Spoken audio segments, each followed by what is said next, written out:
I was certain you would come. Bultor.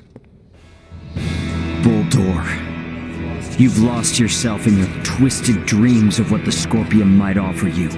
Take a good hard look at yourself now.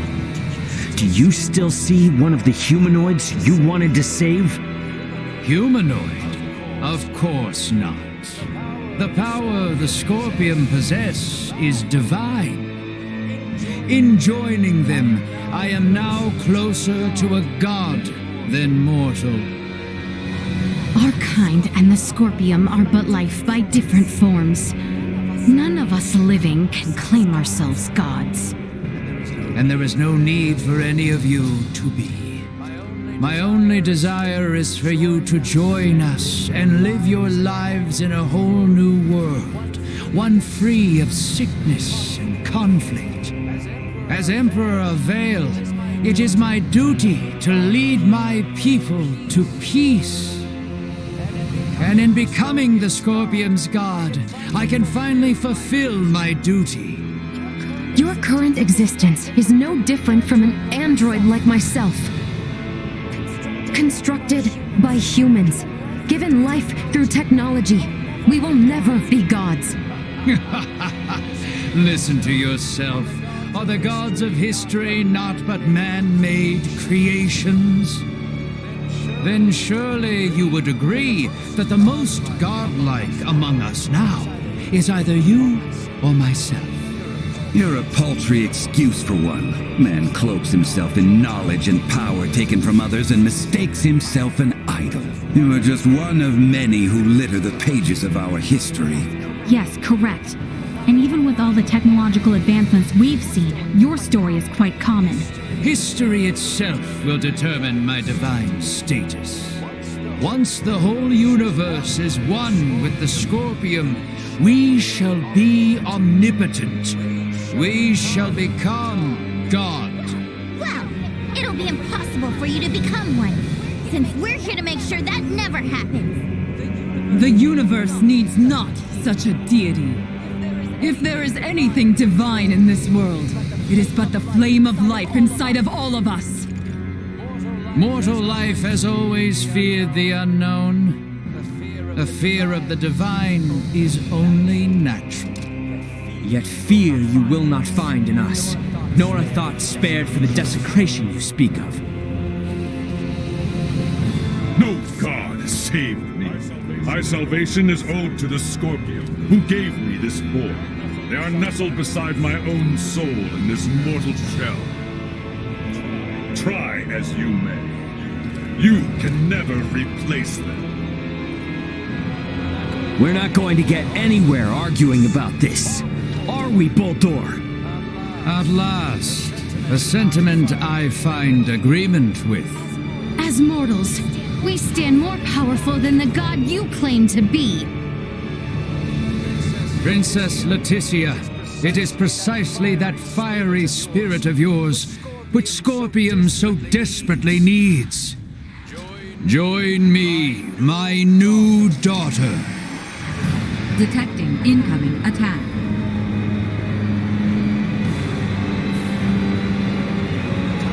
Time has come for you to learn your place. Behold, the infinite power of a god! The Scorpium way is to seek the evolution of all life through integration. Why then do you inhibit us so? There was never a need for a single path forward. Neither were integration any more than one counterstructure. You approach them to find those suited to join us, but now deny our very way. Correct. I have determined the means to change for whom I value. I find your lack of resolve disappointing. You must remain determined and unwavering. A hardened resolve itself grants power. You say that like it's easy. It's not like we can just wield sheer will like a sword and stab him. A battle in this digital realm essentially equates to the use of data travel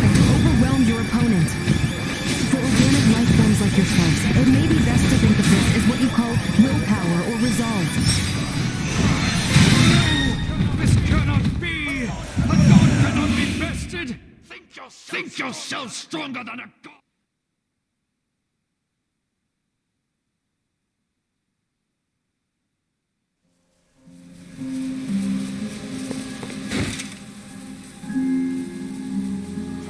Preposterous!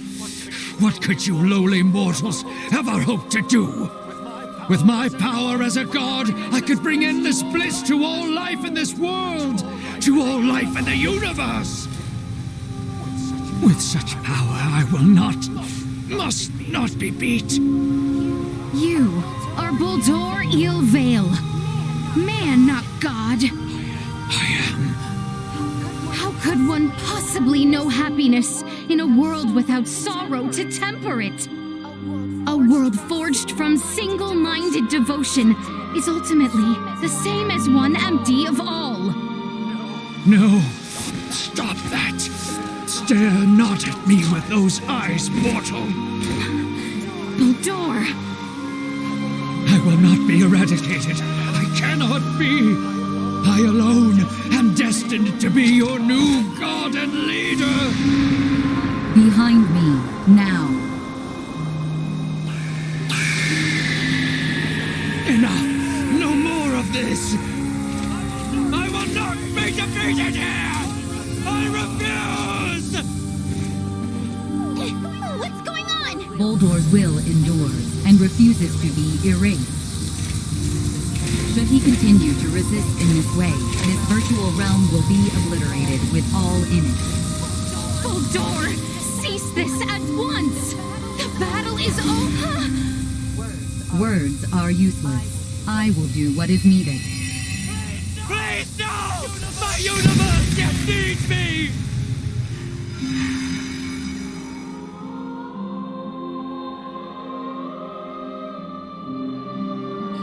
Here we part. What?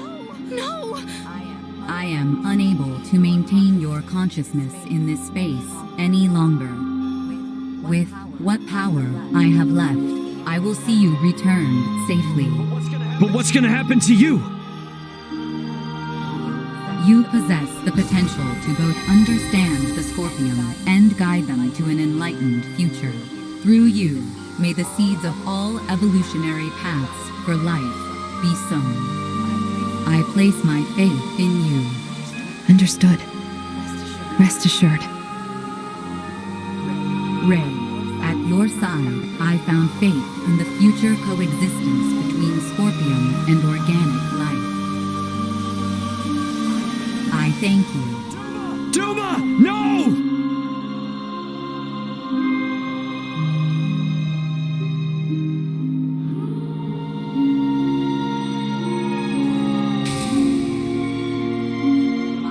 My investigation is at its end.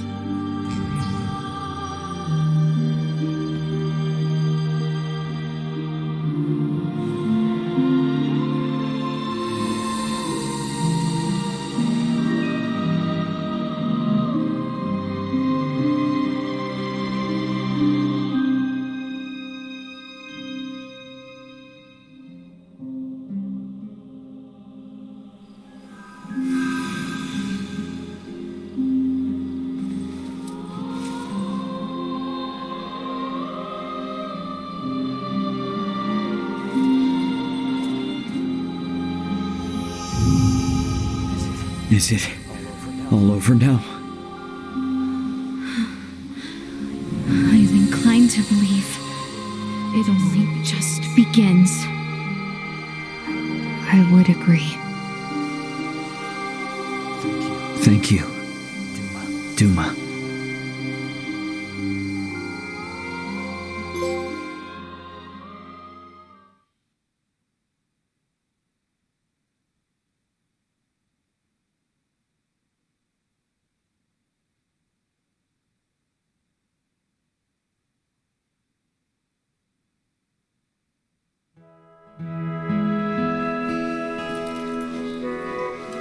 We are to be a protectorate, then?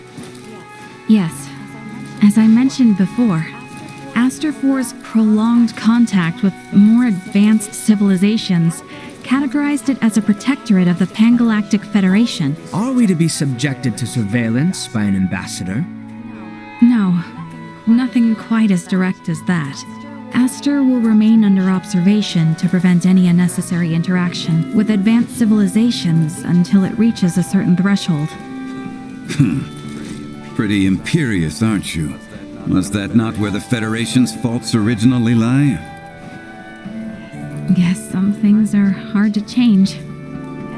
And though it might not exactly be compensation, all of you who have been subject to intense intervention now have the option to travel to any Federation system to live or study.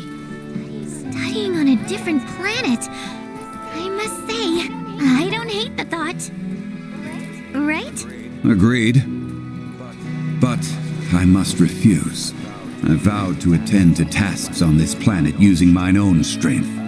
I've had lesson enough as to the consequences of progression that was acquired through the power of others. That's true. If I studied medical science at such an advanced level, I'm pretty sure I could save lives all across the universe. But first and foremost, I want to treat the suffering people of this world with my own hands and using our own techniques. Our journey into the stars must be one born of our own volition. Only then will we find ourselves on equal ground with you and yours. I see. You know, you're probably right. Does the Underdeveloped Planet Preservation Pact restrict us from assembling together like this? Is this the last time we'll ever see one another? Well, I can't speak for Marielle, but Elena and I aren't bound by Federation laws. We can come and go whenever we want. Vir will play a critical role in the Federation's investigation of the Scorpium for sure. Which means there will be times when we will need to contact Colonel Valange and Lieutenant Lola here on Aster. Which should mean that I can see all of you again, so long as I avoid contact with anyone else. That is news I am relieved to hear. Gathering together is the best way for me to share in the experiences of my non-Scorpion companions. Yeah, I mean, if it were up to me, I'd set up a branch of Lawrence Logistics right here in Osarius, and that would let us see as much or as little of each other as we could ever want. Now is a time for restraint. Surely, the events here have opened your eyes to the importance of the Federation's Underdeveloped Planet Preservation Pact. Yeah, I get it. But come on, you gotta at least see how hard that is on a personal level. Don't be so uptight. I say this with respect to the positions of both Elena and Marielle. But, from my own view, I fail to find fault in Raymond's suggestion. Wow, Albie, can't say I expected that coming from you. Spare me. I simply speak for us all. I wonder if my ancestors also felt the same way long ago.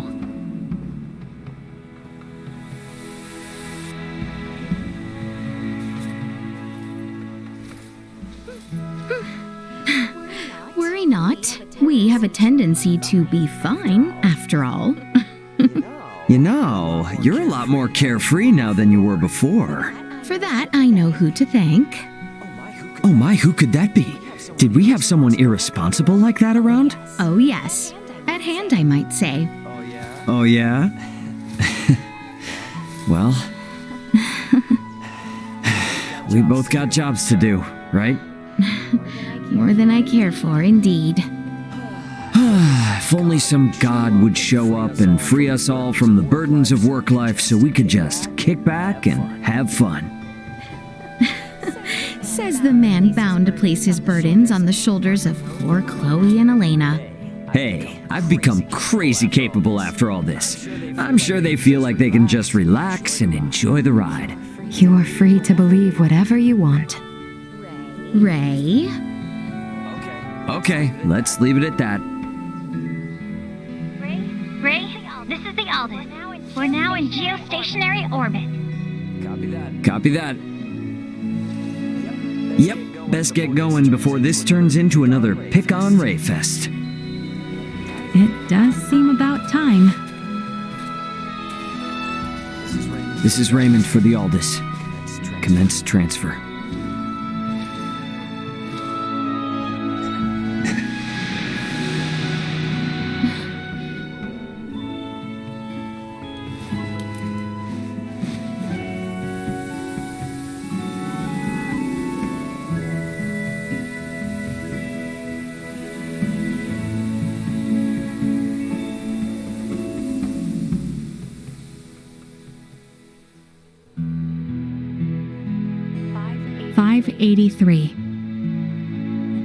An unprecedented crisis for the Pangalactic Federation was resolved with the cooperation of the planets Verguld and Aster IV. However, the corruption which plagued the highest levels of Federation leadership continues to leave its mark on the organization. Amidst growing calls from Federation captains, my grandfather, Emerson T. Kenny, was assigned as interim commander of the Federation fleet. A retired military man, he refused at first, but after much pushback, he took the reins to lead the Federation from its worst crisis yet.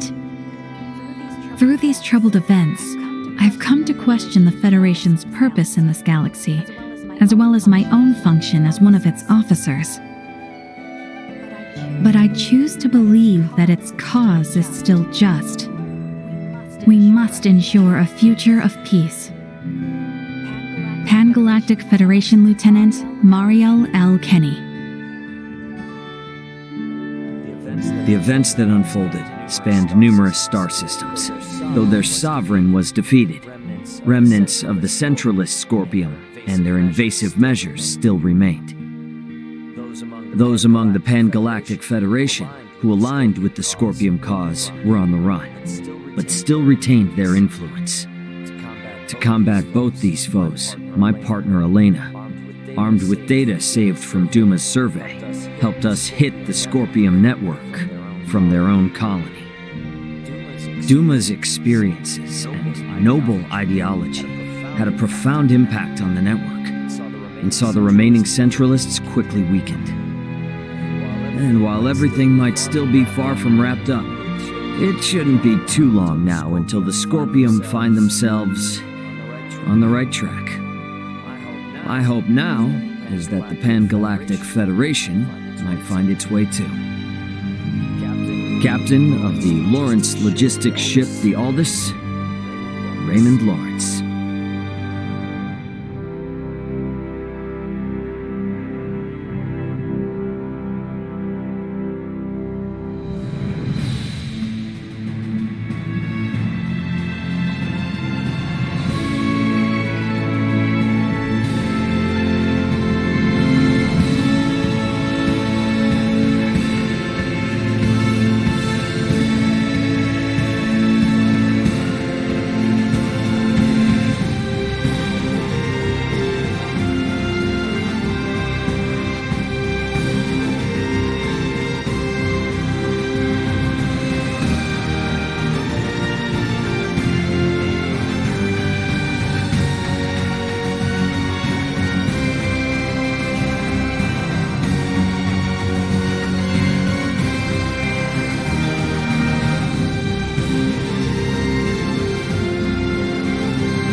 Yeah, sorry for the holdup.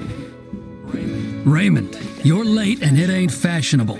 The big shots have all been seated for at least an hour now. You're meeting with the Federation emissary. Take this a little more seriously. Not like any of this is on the books anyway, right? Got news for you. The planet Oria's not gonna join the Federation. I'm guessing this is all just so they can tell Verguld to back off without rocking the boat. Which means there's no point in taking all this stuff they set up that seriously. So I figured I'd keep them waiting in anticipation. You ass.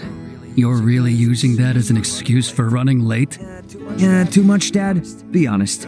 Doesn't matter either way. You were always going to get put before the firing squad in these negotiations from the get-go. Don't worry about it. Me and your brother will do whatever we can on our end to make you look good. So, if you say showing up late was part of the plan, then part of the plan it is. Sound good? Sounds good. The Federation's too big to just change overnight, even after, all that happened out there. But I'd say this has made it plain and clear that they ain't in charge of the universe. I mean, they don't get to call all the shots out here anymore. And this here is just one of the ways we're gonna teach them that lesson. Say as much from the start then. You stress me out way too much. Sorry, man. Today, the Lawrence family is about to save another planet from the dirty hands of the feds.